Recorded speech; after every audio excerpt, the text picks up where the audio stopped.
Welcome to the City Center podcast. I'm Jerry Marcello. When it comes to the ultimate decision maker here in West Palm Beach, it is well known the mayor makes the call on decisions for the city. But he is not alone when it comes to managing all the moving parts that make up city government. Today, we'll be talking to the woman whose leadership keeps the wheels moving in West Palm Beach. That's next on the City Center podcast.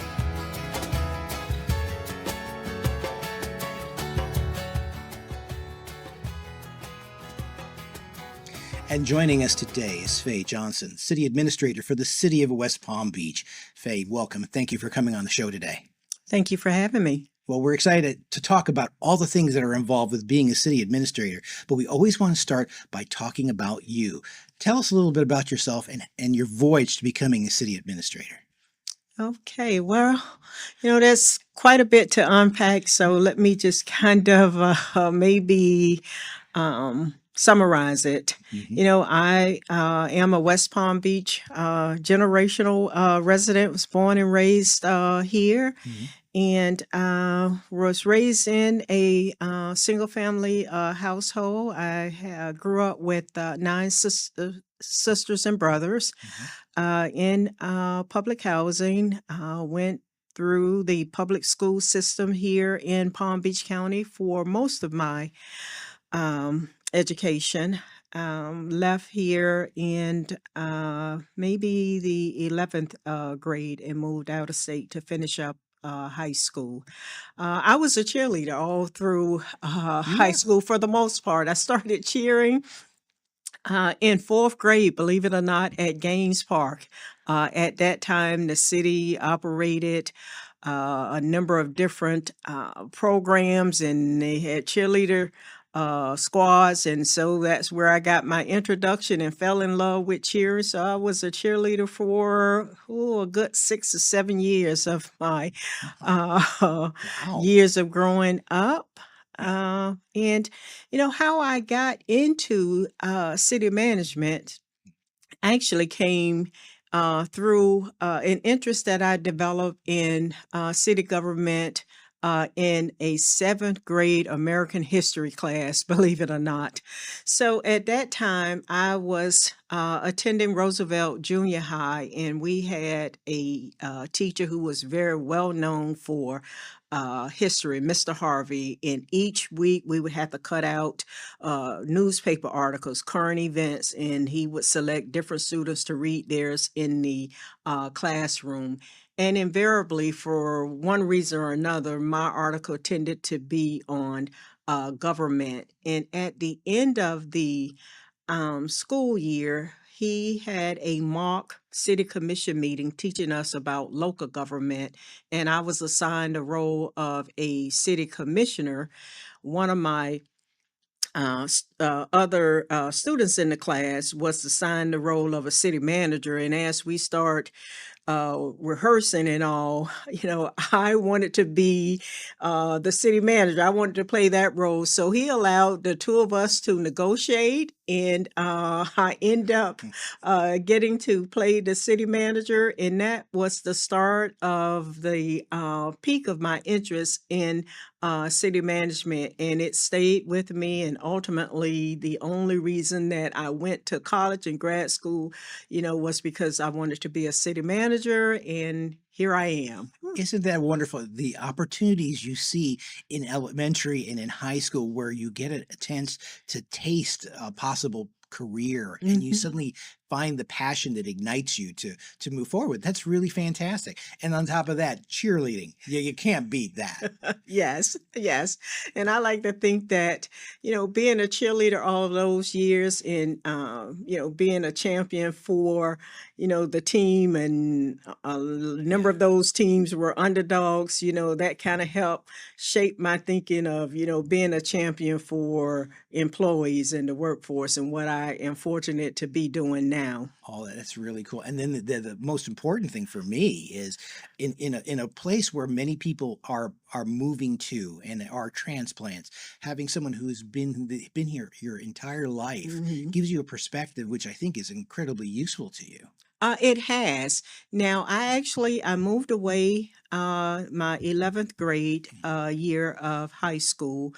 So I have lived in other places and then came back home. Okay. Spent 12 years here at the city with what I call my first tour of duty, to really start my career and build my career, and then left and moved around and am back. So I certainly consider this as a full circle opportunity. Hmm. But on the personal side, I have two great sons, both of whom are in different aspects of public service. And that's kind of ironic and is a family joke that we tease and laugh about, because growing up, each of my sons spent quite a bit of time with me, either, on the job or attending meetings, and always, said, "Oh, I would not go into government," and now all three of us, are government professionals. That's fantastic. Now, along your pathway, you clearly had to break through barriers to become the person that you are and to Mhm. fill the role that you're filling for the city. Tell Mhm. us a little bit about that. How was that voyage for you? When I think breaking through barriers, as I've had an opportunity to kind of reflect back, on my life's journey. Um, that was something started pretty early on, as a cheerleader. When I think about the fact that once the public school system was segregated here, I ended up going to Twin Lakes. And at that time, there were not many black cheerleaders on the cheering squad, so that was breaking barriers. And then, certainly at the time that I became a cheerleader at Twin Lakes, there was still quite a bit of racial tension. Hmm. And my very first and best friend on the cheering squad was one of the white cheerleaders, and she and I hung out. I remember vividly the first time that I spent the night with her.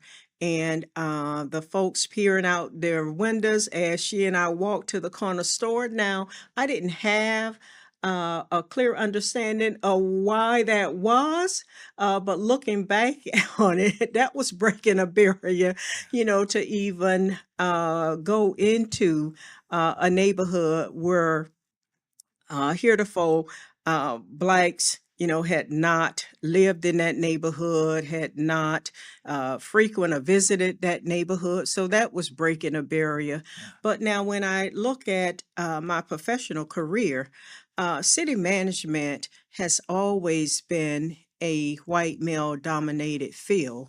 And that is still pretty much the case today. Mhm. When you look at black females in the field, that percentage is very, very low. So the notion of going into that field, certainly just from a thought process, that is breaking new ground. And then to have actually accomplished it, is at another level of breaking the barrier. Mhm. So when I look at that in actuality, I became the first female county administrator for St. Lucie County and the first black county administrator for St. Lucie County. So that was definitely breaking the barriers. And when you look at St. Lucie County 10 years ago, when I was there, and over 10 years ago, it was still very much so a rural county Mhm. and did not have a history of having blacks in high level positions, let alone county administrators. So that was breaking a barrier. And now, in this capacity as the city administrator for our city, Mhm. I again am the first female and the first black to be the city administrator. So again, breaking barriers there.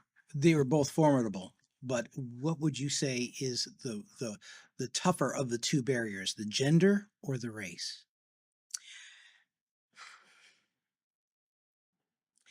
That is an aspect that I've not looked at in terms of whether one or the other is tougher. I think they perhaps may be equally tough.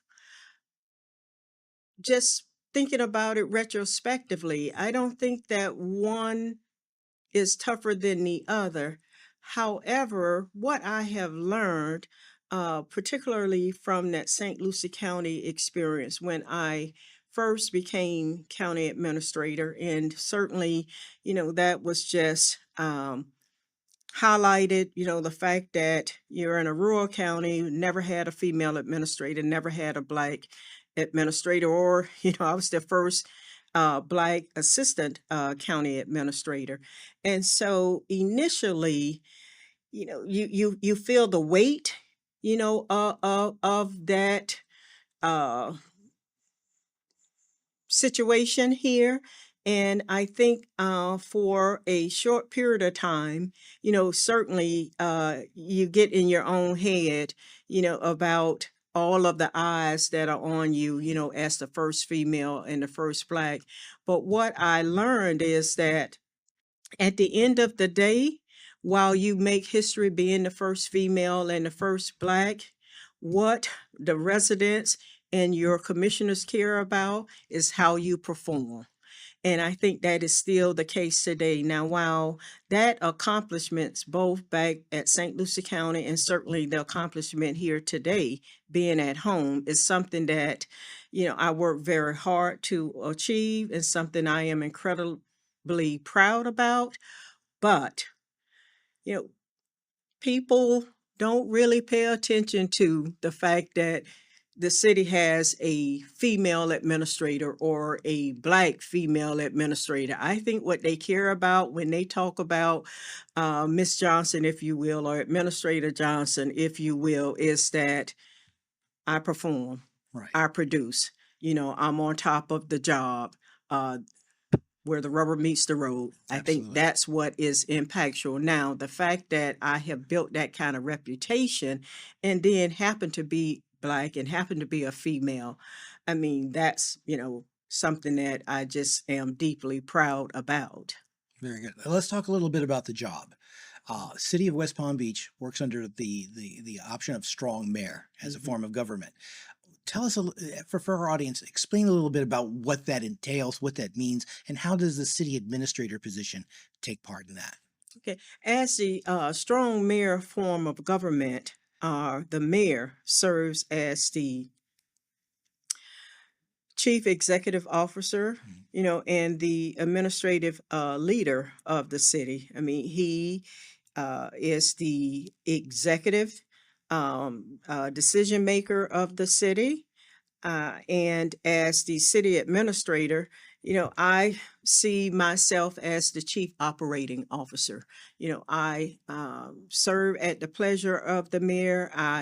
At his designation, I oversee the day-to-day operations of the city, interact with the commissioners as the liaison between the commissioners and the mayor, handle the oversight, facilitation of the development of the budget, and all of the day-to-day things that comes with actually running the organization.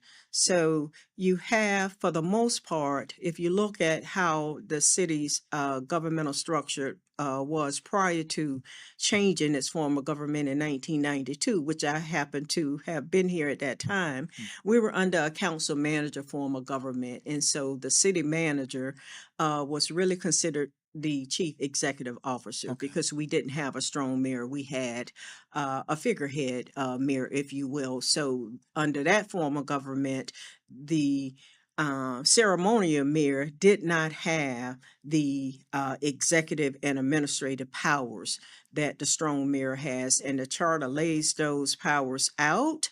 And the mayor makes a number of the executive decisions and really directs the operation. Okay, so you are basically managing the machine, keeping the mechanics and the gears turning for the city. Yes. Okay, and to what role, what level do you advise the mayor as far as policy and things that the city has to set forward with?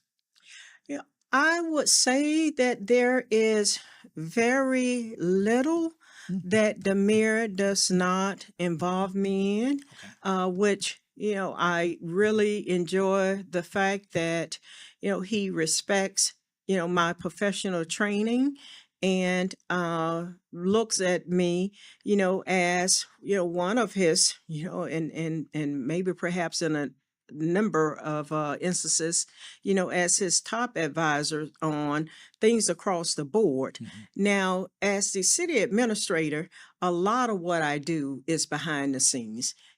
I think that probably the most high profile of what I do is the budget. Mm, But there are very few things that come across the mayor's desk that at some point uh, we don't have a discussion about, or that he doesn't bounce off of me. He and I sort of work hand in hand, and a lot, if not everything, that the mayor does from an executive standpoint has an operational impact. right. And so, we work very closely together.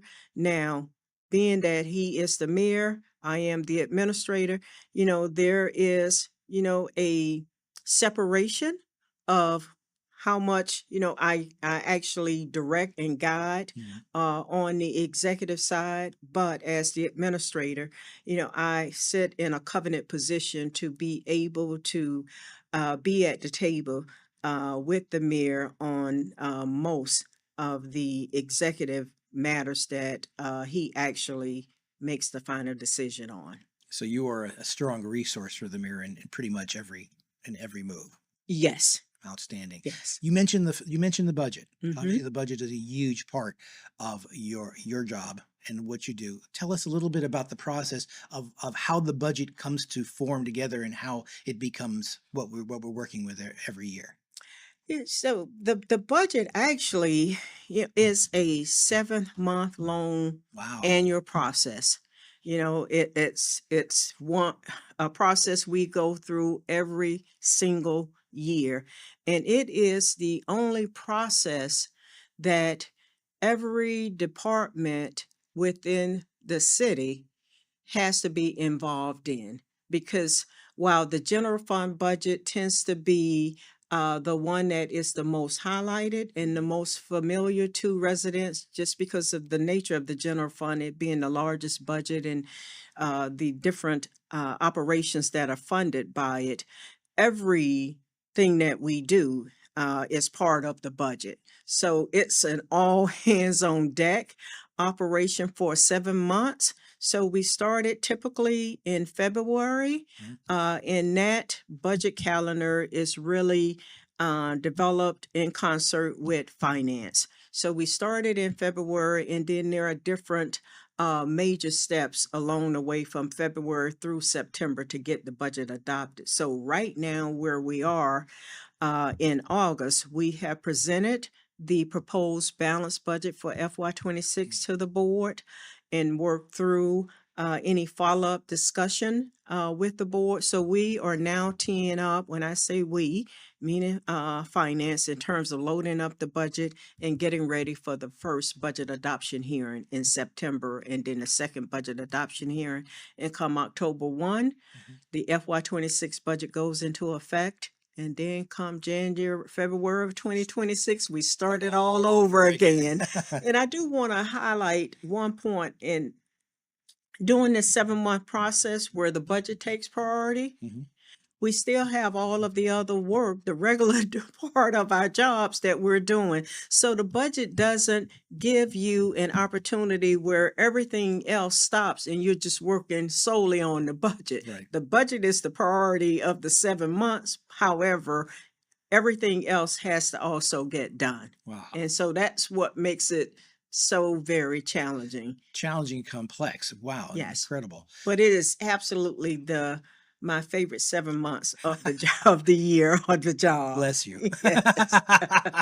Yeah, 7 months that, when we get to September where we adopt the budget, I go through this kind of lull, and then I'm like the little kid at Christmas looking for February to come again because the budget is going to start up again. That's great. So, That's great. Is there anything that we can share with the audience, things to expect as far as is there anything in the budget for this year that the residents will see and feel immediately?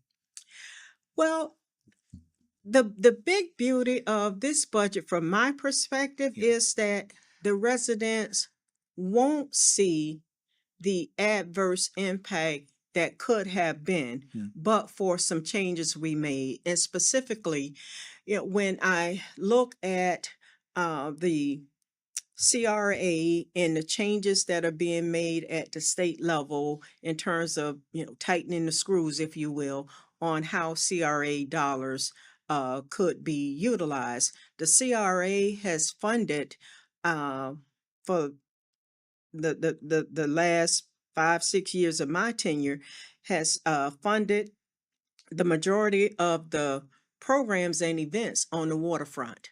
They have funded the marquee events that we hold in the Northwest community, Mhm. as well as Northwood. So, because of what is happening at the state level, the CRA pull the funding for those events out of their budget. Right. So had the general fund not stepped in to pick up the funding for those events, what the community would have felt was that negative impact of not having the events at the waterfront, not having brews and barbecue Mhm. in the Northwest, Mhm. Christmas in Paradise, not having nights in Northwood, the quarterly events there. So that would have been a big negative impact Sure. because those events, whether it's waterfront, Northwest, or Northwood, those events contribute highly to the quality of life for our residents.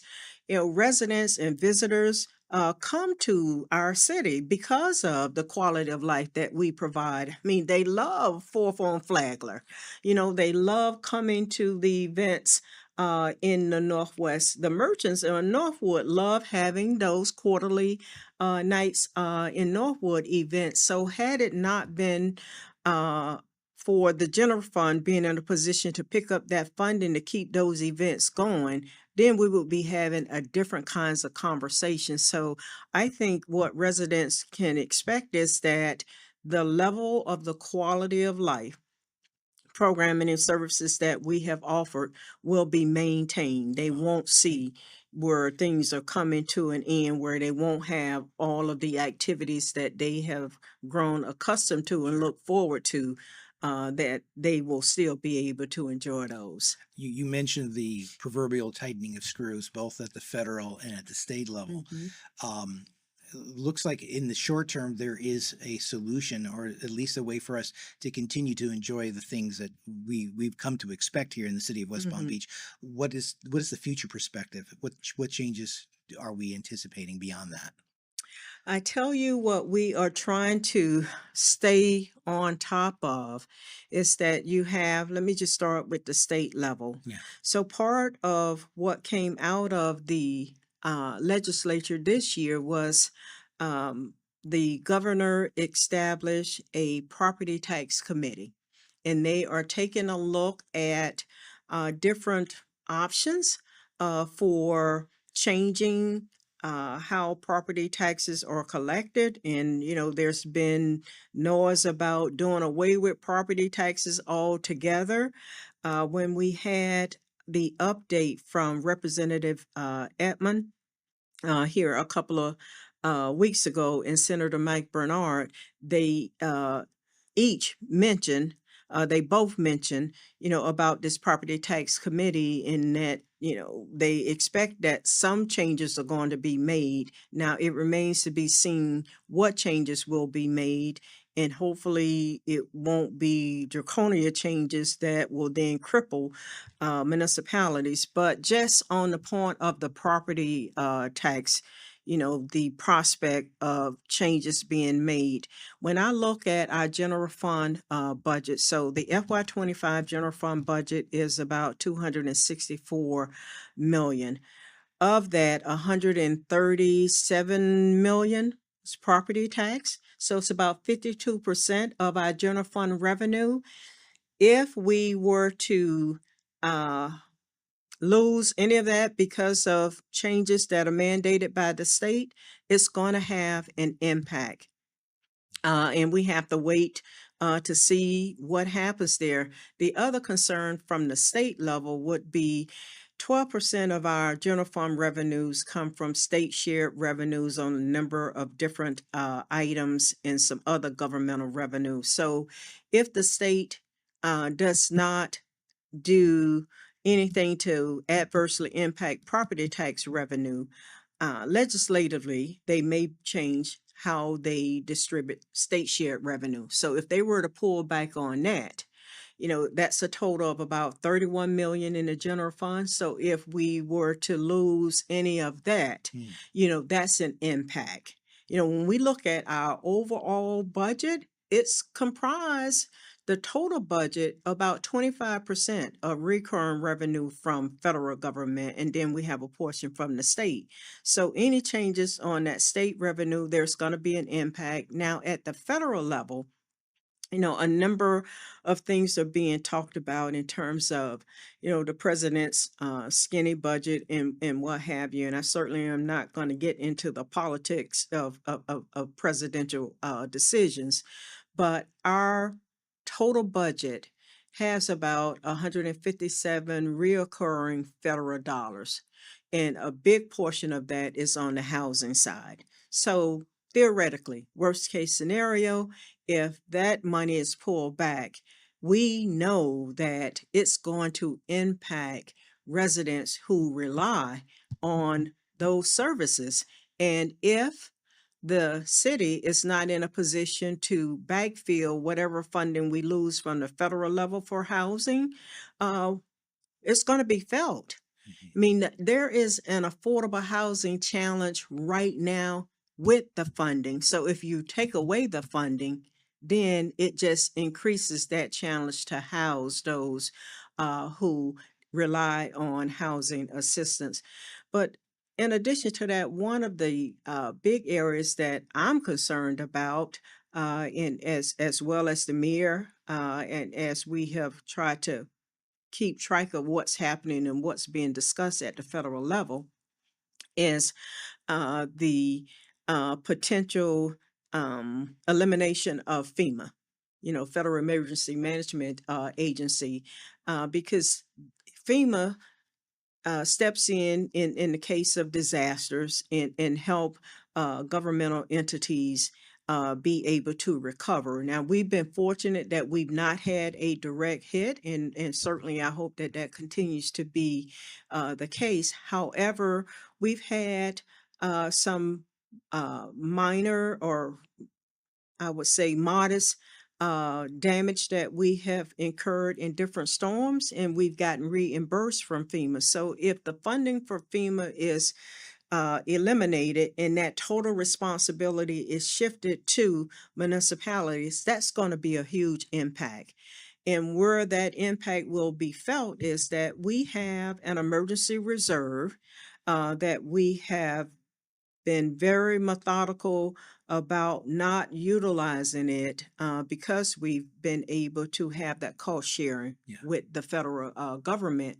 But if we have to fund any potential impact 100%, it will eat that reserves up so very quickly. No doubt. So there is certainly an impact. We have had a great funding partnership with the federal government and the state government.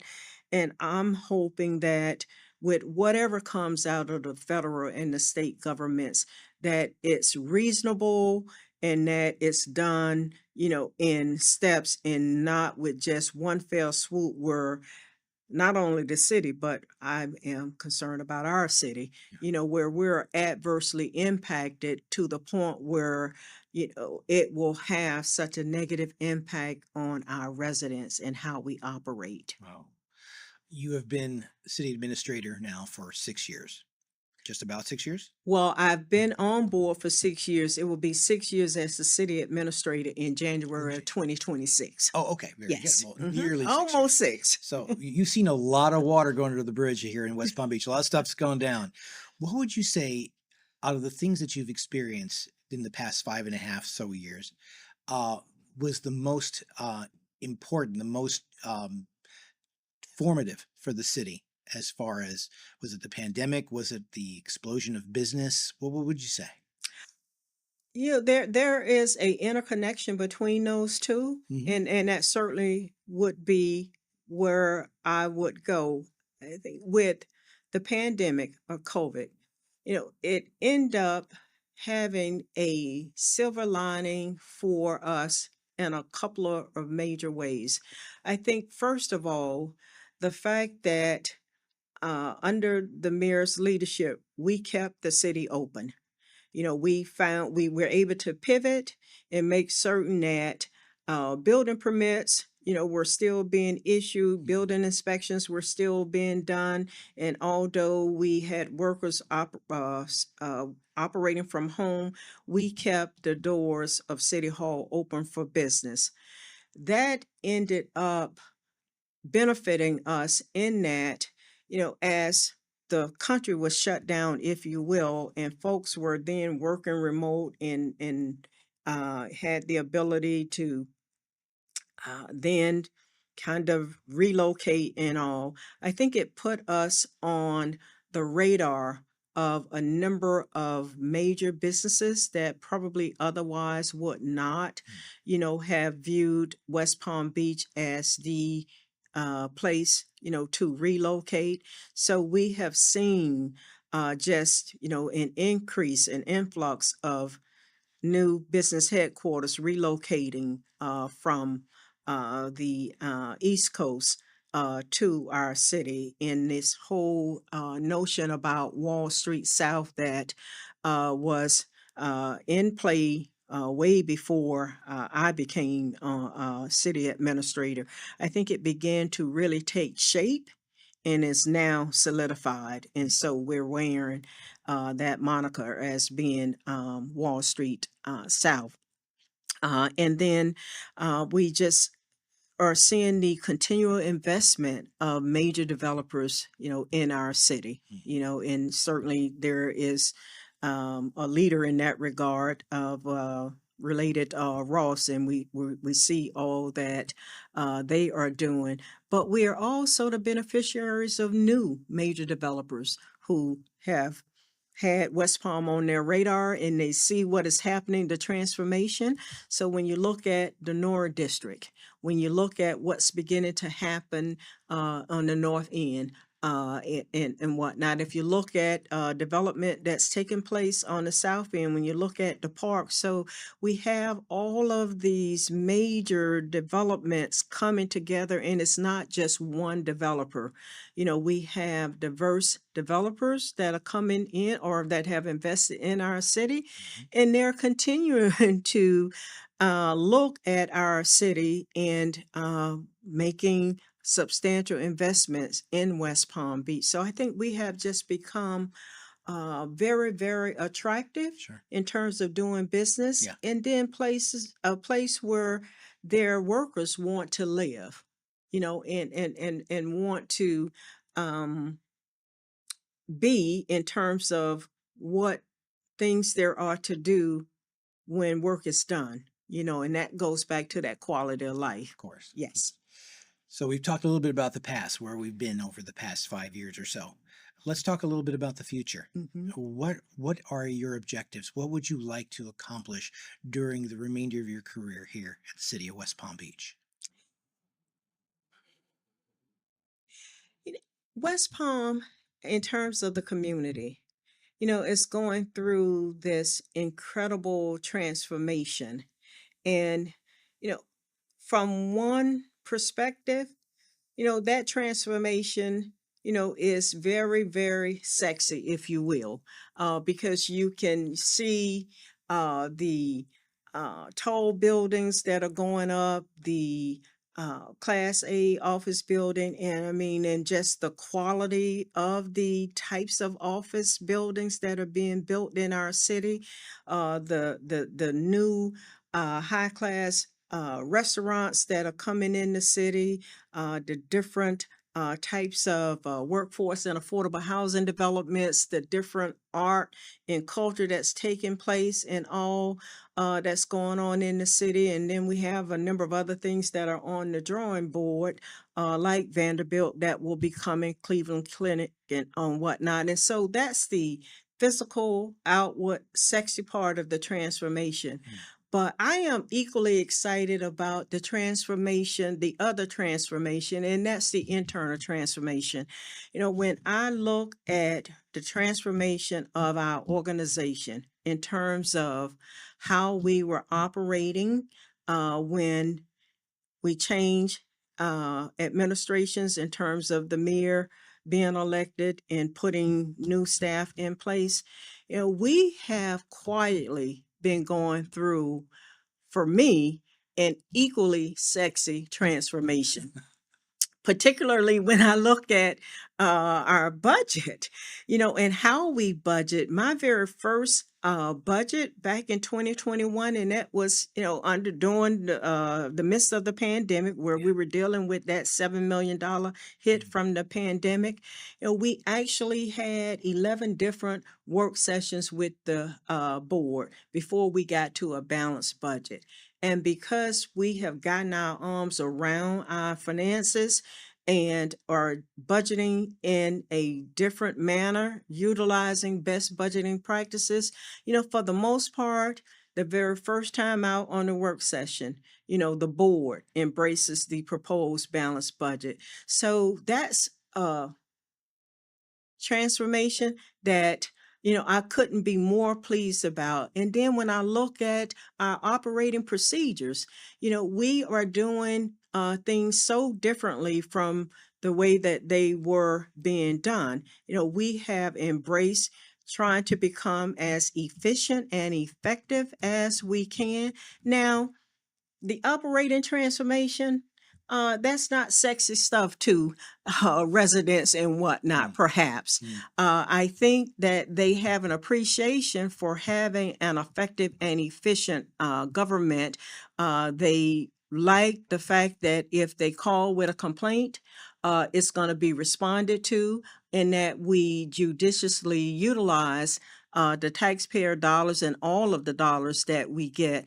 But a resident is not going to sit down and say, oh, you know, the city has this sexy transformation going on internally and how it operates, you know, and I'm probably the only one that will put it in that perspective.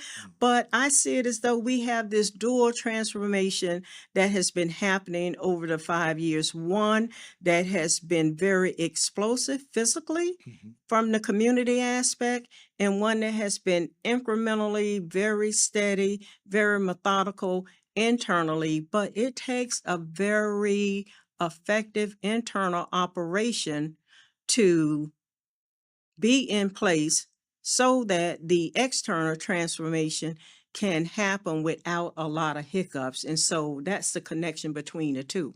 What I would like to see moving forward in terms of my future here at the city, you know, is to continue to be in a position to provide good administrative leadership to the organization and to continue to be a resource to this mayor, whomever becomes our next mayor, to help shape city policy and to make certain that we are that city that is the one that continues to be the cornerstone of Palm Beach County. And that's probably a very selfish perspective, but that's one that um, I think we have established, you know, the reputation of being, you know, the city, the place to be and whatnot. And so I think we have to continue to just stay on top of what's happening so that we're able to pivot when we need to, but keep the city moving forward. Clearly, during your last discussion here, it's clear that you are indeed the cheerleader. and you're high on the city of West Palm Beach, and that's really wonderful. I want to thank you for your time today, Administrator Faye. I very much appreciate your time, and we appreciate everything you do for the city of West Palm Beach. Oh, you're very welcome. I am just so honored to be sitting in the seat that I am, and to be able to be the city administrator for the city that I was born and raised in. I mean, it's an opportunity of a lifetime and one that doesn't come very often. So thank you for having me. And thank you for joining us for the City Center podcast. If you have comments or ideas for other topics, please feel free to write us at podcast@wpb.org. This has been a production of the City of West Palm Beach Communications Department. I'm Jerry Marcello. We'll see you next time.